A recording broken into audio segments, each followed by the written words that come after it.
Magandang araw sa inyong lahat or magandang tanghali. Nandito tayo ngayon sa may Makati City at nasa kahabaan ng Buendia Avenue. Yan ang Chinoroses.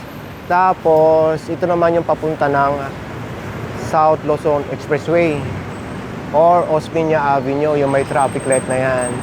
Andito tayo ngayon dahil kahapon nadaanan namin itong building na ito or San Antonio Place na ang haba ng pila. Kaya pala mahaba ang pila ay anniversary nitong 24 Chicken. Itong 24 Chicken ay matagal na. 2017 pa nag-open at marami na itong branch dito sa Metro Manila at sa mga probinsya. Ngayon, titikman natin dahil nga may nakapagsabi na masarap daw itong 24 Chicken. Ay malalaman natin. Ang open nito ay 10 to 9 PM yata. At pwede kumain dito sa labas, sa loob, at pwede ring pick up or delivery. Pwede kayong mag-order dito ng half-half dito sa mga tinututukan ng camera. Ang half order niyan 7-7, ibig sabihin 7 na piraso ng chicken, so sa isang box 14. Pero yung whole ay 14-14.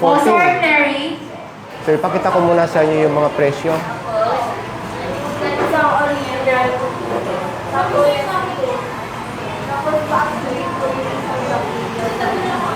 Ang daming pick up delivery dito mga kabayan.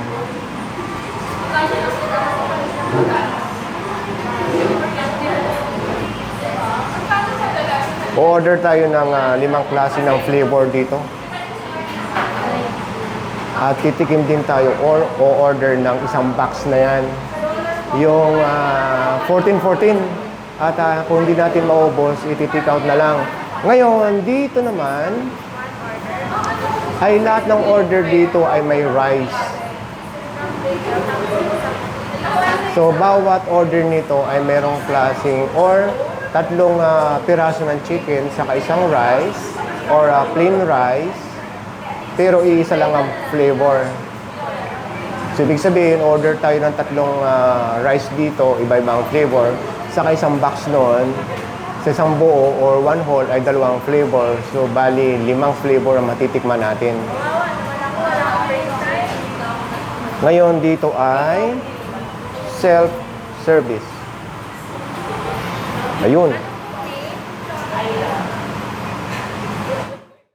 Hello, good morning. Hello, good morning. Magandang umaga po, Miss Rochelle. Yeah, hi. Oo. Anong oras bang open itong? Then, as of now, 10 to 8. Then, for next week po, magbabago na po ulit yung schedule namin. 10 to 9. Okay. So, o-order ako ng 5 klase ng flavor dito, ha? Yes po. At ask ko lang kung anong klase ng method of payment po dito. Pwede po kami ng cash, e-cash, and for card. Sa card, may limit po bang order? Pag sa card po, sir, hindi po kami nag-a-accept ng below 100. Then po ng above 100 po. Maraming salamat, Miss Rochelle. Ngayong araw ay Tuesday, September 26, 2023. Ito nga palang 24 chicken ay mix ng Korean at Pinoy. Kaya pagka na-review natin ito, pagka merong malapit sa lugar ninyo, within Metro Manila at near provinces, kaya tikman nyo. Ang alam ko, meron pa nito sa Cebu. So ito yung in-order natin na isang box na malaki kanina. Ang laman niya, ang sabi ay 14. So magkaibang flavor.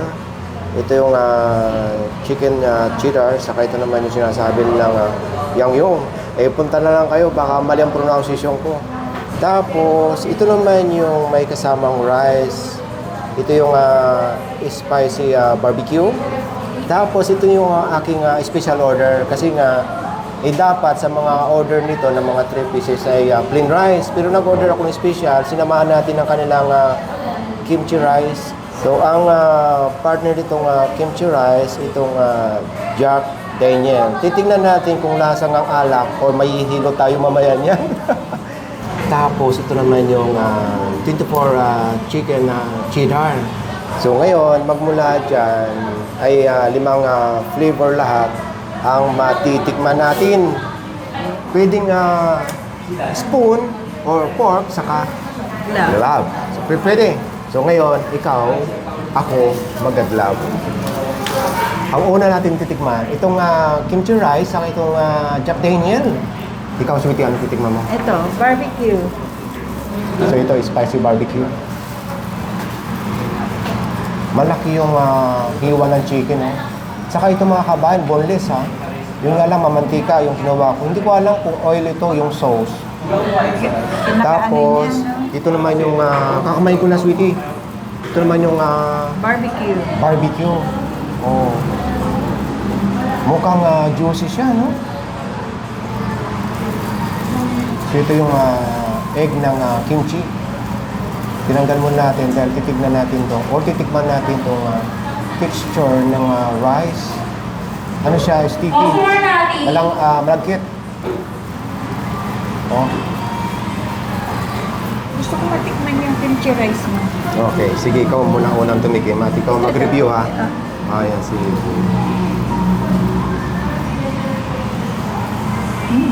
Sabay tayo mag-review. Manamis-namis. Na maanghang. No? Kamayin ko na. Hindi ko mahuhuli ang lasa. Maanghang. Lasang kimchi talaga. Ang naiba lang, rice ang kinakain mo. O yung kinakagat. Saka yung amoy. Malangis-langis, na maalat-alat, na maanghang. So, ibig sabihin, lamang ang anghang. Tama ka, hindi pwede ito sa bata. Kahit itong barbecue ko. Kahit itong chicken barbecue. Ano? Spicy. Na matamis na manghang. Nakagat din ako. Good. Ano lasa ng egg? Itlog. Lasang egg kimchi. Lasa. Masyadong manghang ito, oh. Ayun. Yung spicy barbecue. Kaya nga tinawag na spicy. Parang hindi ko kaya. Tikman natin itong spicy barbecue muna bago yung Jack Daniel.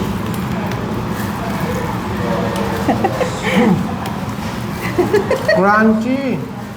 Crunchy yung spicy barbecue. Hindi naman siya kaanghangan. Yun nga lang, nangibabaw yung tamis. Napuruhan siguro ako sa kimchi. Pero nagsabay kimchi at saka to. Kaya maanghang. Ano yan? Jack Daniel yung cake mo? Ito rin. Jack Daniel. Crunchy. Manamis-namis na kayo siya, no? Pag dito nyo kinain, crunchy siya. Hindi ko lang alam. Sa mga naka-experience na, comment kayo. Lalo na yung medyo malayo yung pagde-delibera nito kung talagang crunchy pa nga. Okay yung lasa ng Jack Daniel. Manamis-namis siya. At ang texture ng chicken talagang malambot na crunchy. Ang sarap agatin. Dahil nga boneless.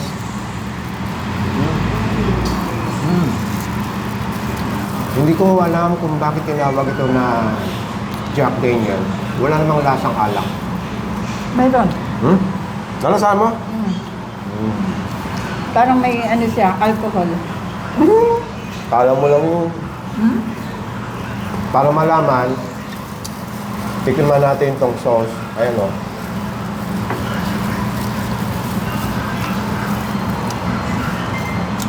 Hindi naman lasang alak eh. Lasang sweet wine.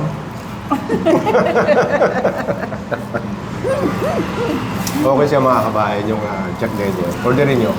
Saka yung texture ng chicken, ang lambot. Walang tapon kasi lahat laman. Mas nagustuhan ko ito kaysa spicy barbecue chicken. Sobrang tamis kasi yung yung barbecue. Pero crunchy ha. Dalawa pa lang yan ang titikman natin. May tatlo pa. Titikman natin itong 24 chicken cheddar. Ito yung yung pang solo. 3 piraso ng chicken. Pero kung sabi ko nga kayo na, pagka one whole, yun na nga. Ang dami.